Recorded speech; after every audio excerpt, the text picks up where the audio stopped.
എനിക്ക് രണ്ടാടുണ്ട്. അതിലൊന്നിനെ ഞാൻ തനിക്ക് വരുന്നു.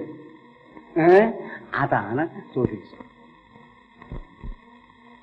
എന്റെ രണ്ടാടിനെയും ഗവൺമെന്റ് ഏറ്റെടുത്തുകൊണ്ട് എനിക്ക് 2 കുടം പാല് വീതം ദിവസം തരണം. അതാണ് കമ്മ്യൂണിസം. എന്റെ ഒരാടിനെ തനിക്ക് തന്നിട്ട് തന്റെ മുട്ടനാടിനെ ഞാൻ വാങ്ങണം. അതാ ക്യാപിറ്റലിസം.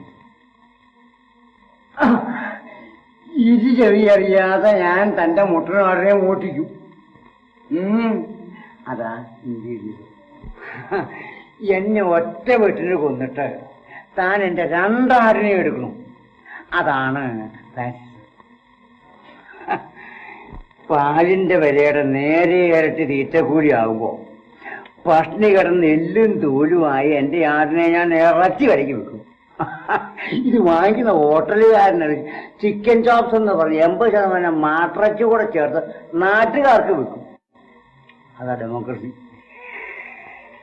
എന്റെ പെണ്ണാടിനെ വേലിക്കപ്പുറത്തും തന്റെ മുട്ടനാടിനെ വേലിക്കപ്പുറത്തും കുറ്റിയടിച്ചു കെട്ടിയത് 2 മുഖത്തോട് മുഖം നോക്കി ഇങ്ങനെ മോങ്ങിക്കൊണ്ടിരിക്കും. മനസ്സിലായോ? അതായി ചേരി ചേരാനായോ എന്ന് പറഞ്ഞത്. രാഷ്ട്രീയേ ശുദ്ധ തട്ടിപ്പ് അല്ലാണ്ടെന്താ ഈ ഉദരനിമിത്തം വികൃത വേഷം.